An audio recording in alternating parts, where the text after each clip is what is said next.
السلام علیکم پیارے بچوں، امید کرتا ہوں آپ سب خیریت سے ہوں گے۔ بچوں، آج میں آپ لوگوں کے لیے ایک بہت ہی دلچسپ اور مزے کی کہانی لے کر آیا ہوں۔ اس کہانی میں ایک بہت اچھا سبق بھی ہے۔ میں جلدی سے بغیر وقت ضائع کیے اپنی کہانی شروع کرتا ہوں۔ کہانی شروع کرنے سے پہلے جو لوگ میرے چینل پر نئے آئے ہیں وہ میرے چینل کو سبسکرائب کر لیں اور بیل آئیکن کے بٹن کو لازمی دبا دیں تاکہ میرے آنے والی ہر نئی کہانی آپ سب تک سب سے پہلے پہنچ جائے۔ تو چلیں شروع کرتے ہیں آج کی کہانی۔ بیری کے درخت پر رہنے والا جن۔ عدن، آپ ابھی تک سائیکل چلا رہے ہیں؟ شام ہو چکی ہے۔ کتنی بار سمجھایا ہے کہ شام کے وقت گارڈن میں مت آیا کریں۔ اس درخت پر جن رہتا ہے جو آپ کو نقصان پہنچا سکتا ہے۔ عدن کی ماما نے اسے شام کے وقت سائیکل چلاتے ہوئے دیکھا تو اسے ڈانٹتے ہوئے کہا، ماما، دن کے وقت بہت گرمی ہوتی ہے، اس وقت دادو سائیکل چلانے نہیں دیتی اور ابھی آپ چلانے نہیں دے رہی، بتائیں میں کس وقت سائیکل چلاؤں؟ عدن نے ماما کے قریب سائیکل کو روکا اور روتے ہوئے کہا، اس میں رونے والی کیا بات ہے؟ کل آپ کو اسکول سے چھٹی ہے تو آپ کل سائیکل چلا لینا۔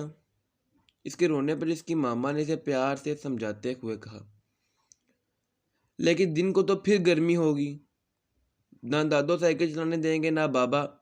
عدن نے جواب دیا، اس کا ایک حل ہے میرے پاس۔ آج صبح آپ جلدی جاگ آنا اور پھر گارڈن میں سائیکل چلا لینا۔ ماما نے اسے کہا، اوکے ماما، میں صبح جلدی اٹھوں گا اور نماز پڑھنے کے بعد سائیکل چلاؤں گا، عدن نے خوش ہوتے ہوئے کہا اور اپنی سائیکل لے کر کمرے کی طرف چلا گیا۔ عدن کلاس 4 میں پڑھتا تھا۔ صرف شام کا وقت ایسا ہوتا تھا جس وقت وہ فارغ ہو کر سائیکل چلاتا تھا، لیکن اس کی ماما اور دادو اسے شام کے وقت گارڈن میں سائیکل نہ چلانے دیتی تھیں۔ ان کے گارڈن میں ایک بیری کا درخت تھا جو بہت پرانا تھا۔ عدن کی دادو کے مطابق اس درخت کے اوپر ایک جن رہتا ہے، اس لیے شام کے وقت اس درخت کے قریب کوئی نہیں آنا چاہتا۔ لیکن عدن کو اس کی بات پر یقین نہ آتا تھا۔ بیری کے درخت پر کوئی جن کیسے رہ سکتا ہے؟ اس لیے وہ اکثر اپنی ماں اور دادو کو نظر انداز کر دیتا اور شام کے وقت گارڈن میں سائیکل چلانے لگ جاتا۔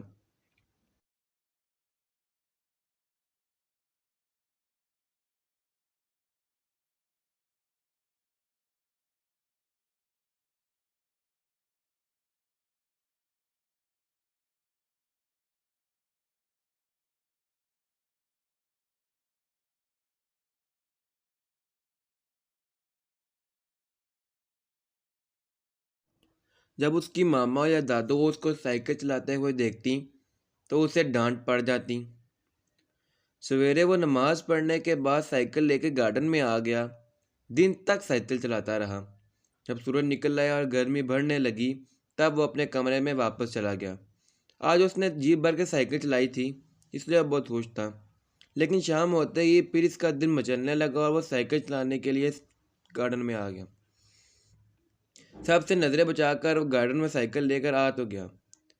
اچانک اس کے ذہن میں ایک خیال آیا۔ اس نے سائیکل درخت کے نیچے روکی، پھر سائیکل سے نیچے اتر گیا اور گردن اٹھا کر غور سے درخت کی طرف دیکھنے لگا۔ تھوڑی دیر تک وہ غور سے دیکھتا رہا اور پھر ادھر ادھر سے لکڑی کے ٹکڑے اور پتھر اکٹھا کر کے بیری کے درخت پر برسانے لگا۔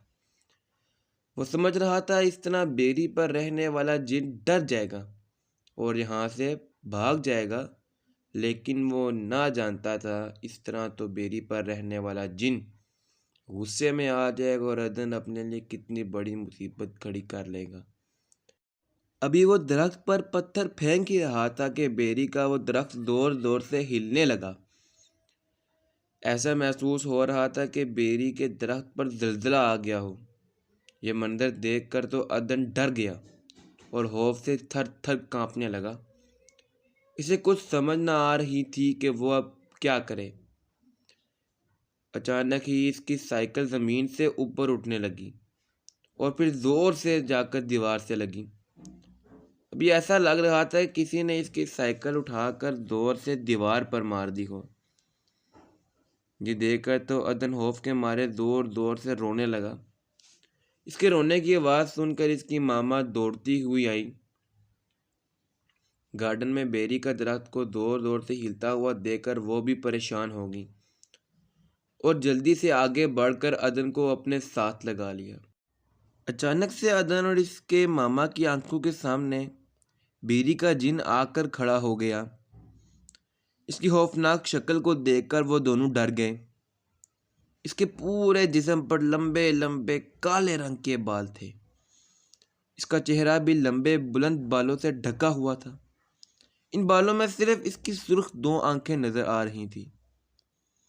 اس نے اپنا ہاتھ بڑھا کر عدن کی گردن کو دبانے کی کوشش کی تو اس کی ماما نے چیخ مارتے ہوئے اسے اپنے پیچھے کر لیا۔ میں اس لڑکے کو زندہ نہیں چھوڑوں گا۔ میں کھانا کھا رہا تھا، اس نے لکڑی اور پتھر مار کر میرا سارا کھانا گرا دیا۔ اس نے جب پتھر پھینکا تو وہ بہت زور سے میرے سر پر لگا ہے۔ اب میں اسے زندہ نہیں چھوڑوں گا، جن نے خوفناک آواز سے کہا۔ میرے بیٹے کو معاف کر دو، میں تم سے معافی مانگتی ہوں۔ آج کے بعد یہ کبھی تمہیں تنگ نہیں کرے گا، عدن کی ماما نے روتے ہوئے کہا۔ اس جن سے معافی مانگنے کی انہیں کوشش تو کی، لیکن جن مسلسل یہی بات کہہ رہا تھا کہ یہ بہت گندا بچہ ہے، اپنی ماما اور بڑوں کی بات نہیں سنتا۔ سب اسے منع کرتے ہیں شام کے وقت سائیکل مت چلایا کرے اور بیری کے درخت کے نیچے مت آیا کرے، لیکن یہ کسی کی بات نہیں سنتا۔ اسے اس کی غلطی کی سزا تو ضرور ملے گی، جن نے غصے سے کہا۔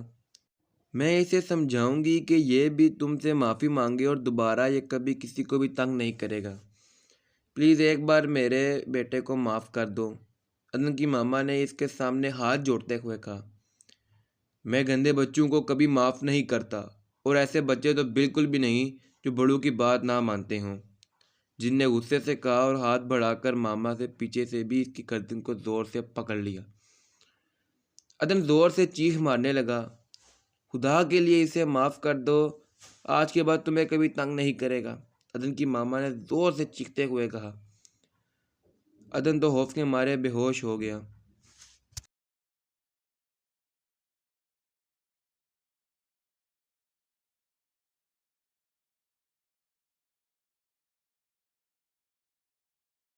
اور زمین پر گر گیا۔ جب اسے ہوش آئی تو وہ اپنے بستر پر موجود تھا۔